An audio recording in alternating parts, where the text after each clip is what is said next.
Bonjour mes amis, hi guys. Today we review the collection of Derek. We have quite a few things in common, mid-40s, couple of kids, expatriates. He's living in his case in Germany, a country that I like a lot. You know, they really do things properly in Germany. A bit like it's a bit like the Japan of Europe in a way.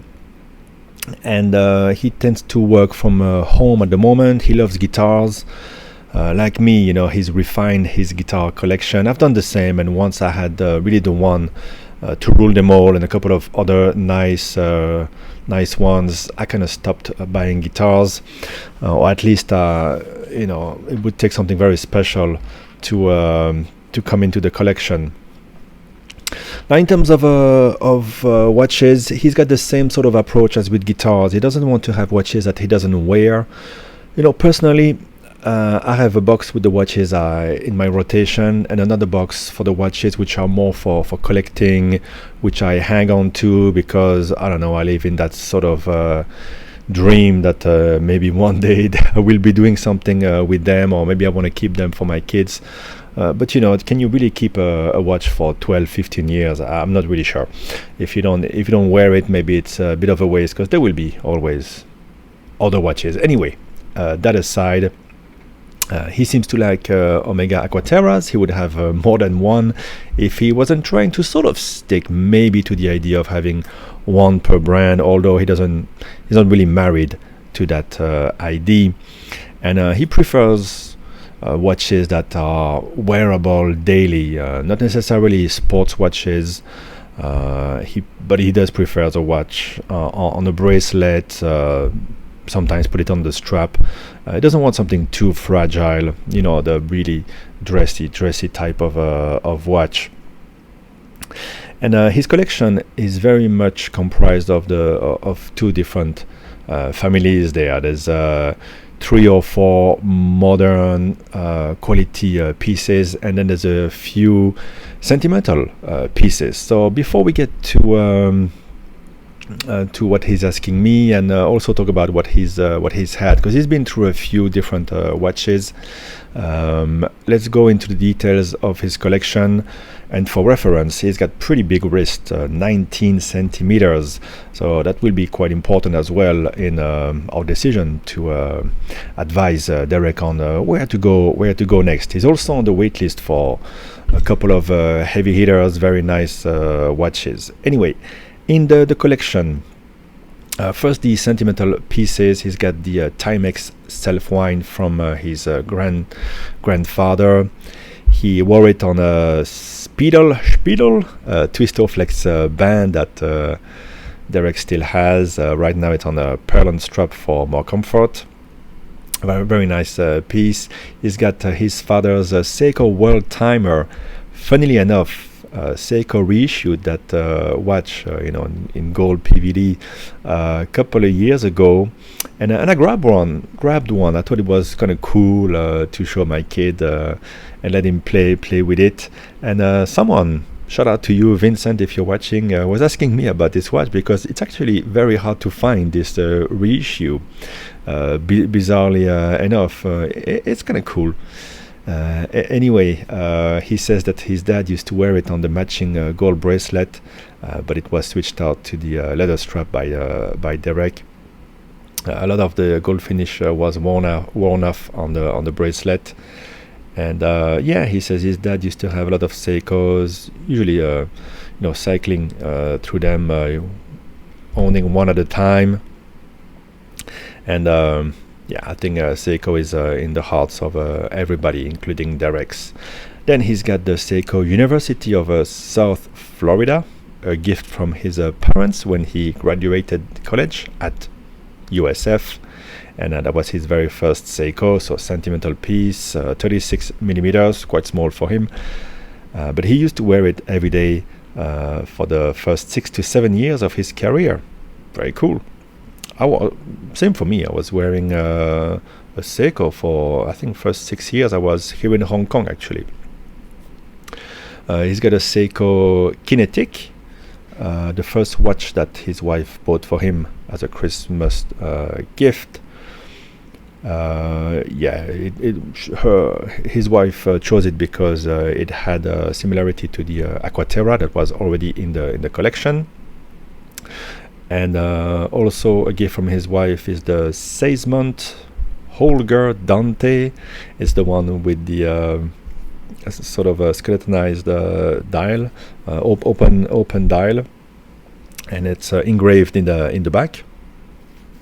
Quite nice. And his favorite watch in the collection is a paper watch crafted by his daughter for Father's Day. I can totally relate to that. I always keep little drawings, little things that my kids do for me. I have one in my wallet, one in my bag, a few on the desk in my files. I keep all that, of course.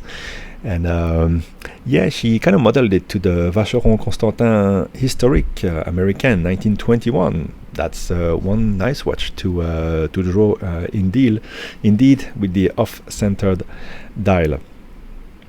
All right, then move on to a bit more quality watches. We have the Heuer Otavia Jack Heuer 85th birthday edition. That was Derek's first luxury watch. Actually, no, his first luxury watch was a Tag Heuer Caliber S, which replaced the Seiko University watch as a daily driver for work. He liked the hybrid quartz mechanical chronograph capabilities of the watch, but hated to change the battery.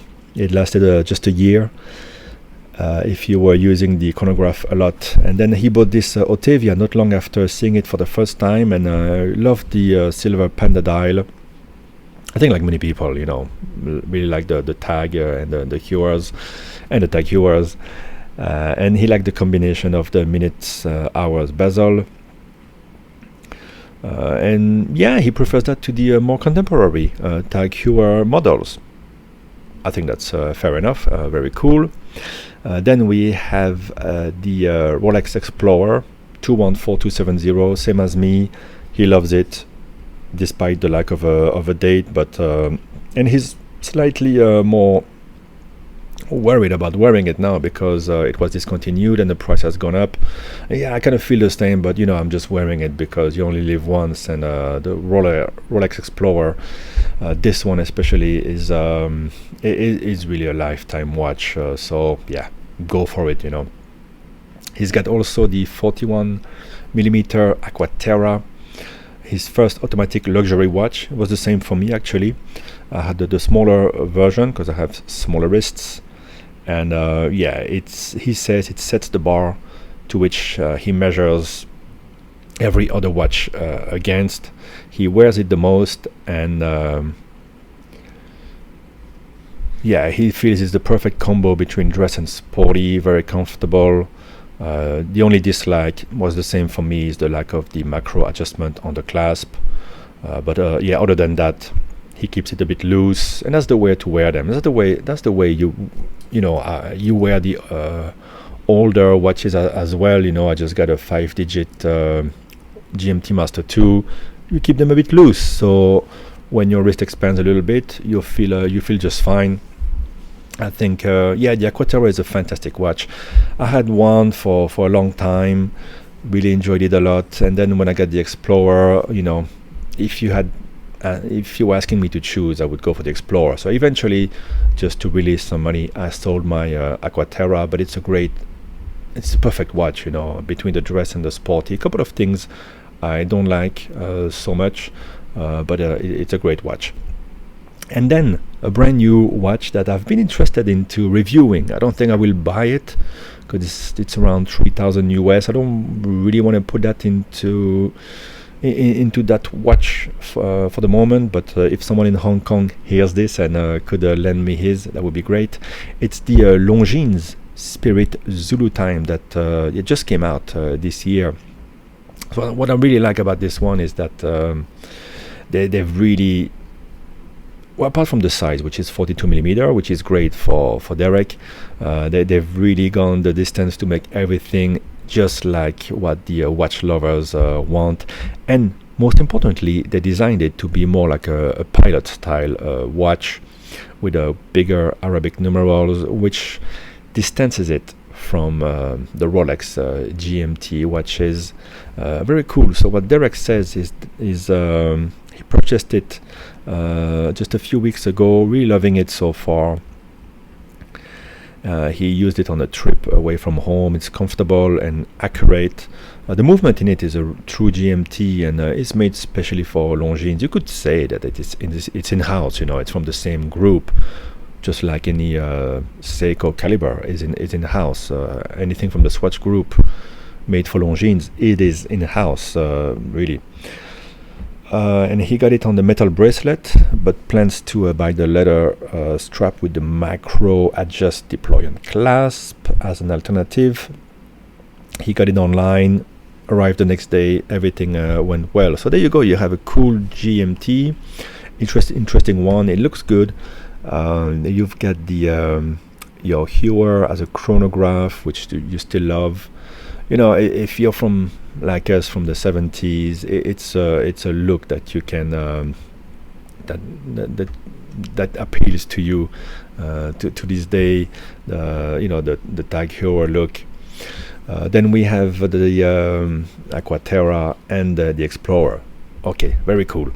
Now, what Derek says about what's coming next in the collection is that he likes different brands like Oris, Zenith, GLC, Glashooter Original, Nomos, AP, and Vacheron. He's on the wait list for two very nice watches. One is the Rolex Submariner, any of them, and the other is the Royal Oak 15500, which indeed the size being quite big would be perfect for you. Black or silver dial, so he's not very optimistic of getting the call, but you never know these days. Maybe the market is going to calm down and you just might get the call. If you've never bought anything at AP, might take a bit longer. But yeah, everybody wants the blue. The silver is very nice. Our friend Mark here in Hong Kong just got his, and it's just gorgeous. He's got a good size wrist as well. Really looks wonderful in person. I prefer it to the blue, to be honest. The question is, do you have the 30 grand ready if you get the call? And secondly, do you want to jump from wearing an everyday Aquaterra to a Royal Oak? Are you going to dare wearing it outside? Are you not going to worry? If you're already worried about wearing the Explorer because it has increased a bit in value, are you going to really feel comfortable wearing a Royal Oak, which is all about the finish and a lot of hype behind it? I'm not quite sure. Maybe it's not such in theory, in your head, it's a good idea. But personally, I'd be hesitant. In Hong Kong, yeah. In Europe, not so much. And on an everyday basis, I don't know if you're really going to be able to enjoy it all that much. So that's for the Royal Oak. For the Submariner, yeah, no-brainer. Great watch. If you don't want to wait, or if you want to have something in between, a very nice diver, you can always look at the previous model, which is not too crazy in the prices. I think the premium on the current Submariner is high because it's brand new, but the premium on the previous version, the 116610 LN, is not insane. For you, as you have the big wrist, I would consider the current Redline Sea Dweller. Maybe you find it a bit too thick, but I've seen it in person. It's a very, very cool watch with a red line. It's special, and you never know when they're going to remove that red line or remove it from the catalog altogether. The premium is about 20% these days, and maybe it will come off because not so many people can handle that size. I think you can. I think it's a bit more special. I would consider that, or go for the one I have.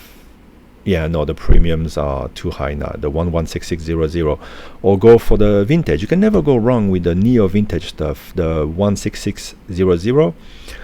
Still very well made watch. Get one that is serviced. It's around, it goes between 9 to 11,000 US. And I feel like the Sea Dweller is a bit special. You can get the date without the Cyclops, and they're very beautiful watches. Otherwise, also a 5-digit Submariner. Can you go wrong with that? The thing when you buy a neo vintage is that they're always going to be cool, and because the new ones with the ceramic and all that, it's a bit more flash, very modern. They've really changed the case and everything. I would consider that it doesn't hurt, to own one while you're waiting for the Submariner. So that's the first thing I wanted to tell you about the Royal Oak and about the Sub. What Derek tells me is that he went through a few watches already. He tried the Zenith Defy Classic, didn't like the titanium. He tried the Black Bay 58s, the black and the blue. So he's been through a few. He thought they were too small. He tried the Black Bay 41 and the GMT. They were too thick. I can't disagree with that. He tried the Grand Seiko GMT, but the bracelet felt too cheap. Yeah, I can say as many good things and as I can say bad things about Grand Seiko, so I'm just not going to comment further than that. And then he had the Omega Aquaterra GMT World Timer. Unfortunately, why did you sell that, Derek? That was one of the ones I would have recommended for you, because you've got the wrist for it. It's a showpiece. It's a beautiful watch. But he says the city times on the dial are too hard to read at a glance, especially on the daylight side. I don't know. Does anybody really buy it to read the time, the world time? I think you buy it more for the laser etched globe on it, and for the look. And anyway, you probably get used after a while to reading the time. That's too bad. So yeah, looks like you've been through a lot of things. So maybe it's you might want to find something a bit more permanent, right? Now, what's interesting is that he says he prefers the metal bracelet over any strap, but he would like to have something that you can easily change, which makes me think of something. And it's the Cartier Santos in the larger size. I tried it on. For me, it was a bit too big, but for your size of wrist, it's nice. It's fairly slim. You can easily swap the bracelet for the strap. If you want it a bit more flashy, the new versions that came out this year have just that in the store, but the current versions, I think, are nice enough and toned down. I think it's something that could be good fun for you while you wait for the Royal Oak. I have my reservation about you being ready, or whether you're gonna really enjoy your Royal Oak if you get that call. Whether you really wanna have something so expensive all of a sudden. I think that could be the ticket for you. Cool looking watch. The Santos. Well, the Santos Dumont was really the first wristwatch, so there is true history behind it. A lot of people love the Santos, so that's one I think would fit great on the wrist, would meet what you've been looking for, a bit of flash like the Royal Oak, a cool bracelet, easy to change to a strap. So there's the two things I would do if I was you. Try to find a good deal. You want a good discount, or maybe buy it used. So let the first guy who bought it take the hit. Grab a Santos, large size. Could be the blue, could be the white one, or I don't know which colors they have. Maybe silver. And maybe grab a 5-digit or the previous 6-digit or a Submariner, while you're waiting for the call. And if you never get it, well, at least you've got a great watch. A sub is a sub.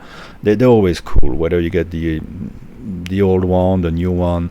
I don't think it really matters. What matters is that you don't waste your money paying much premium. But I would consider the paying a little premium on the Sea Dweller. I think that would be a bit more special, because you never know when they're gonna stop making that one. Now, on the higher end, I think that the perfect watch for you would be the Vacheron Constantin. overseas, maybe the dual time, for example, or the chronograph, or the time only. Of course, now they are engulfed into the hype. But if things calm down, and in any case, you can put your name on the list. I had actually the blue dialed or overseas dual time in my hands at a boutique some 2 or 3 years ago, and it was tempting, but it was just too big for me. I couldn't handle it. So with your wrist size, I think that would be the ideal watch. It's they have the strap replacements. They have it's anti-magnetic, a beautiful movement. It really puts everything together.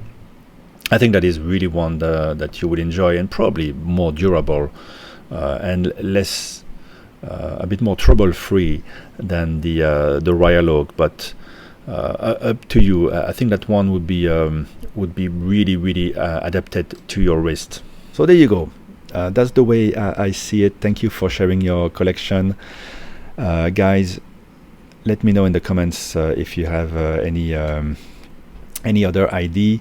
And Derek, take care. I'll speak to you in the next one. Bye bye.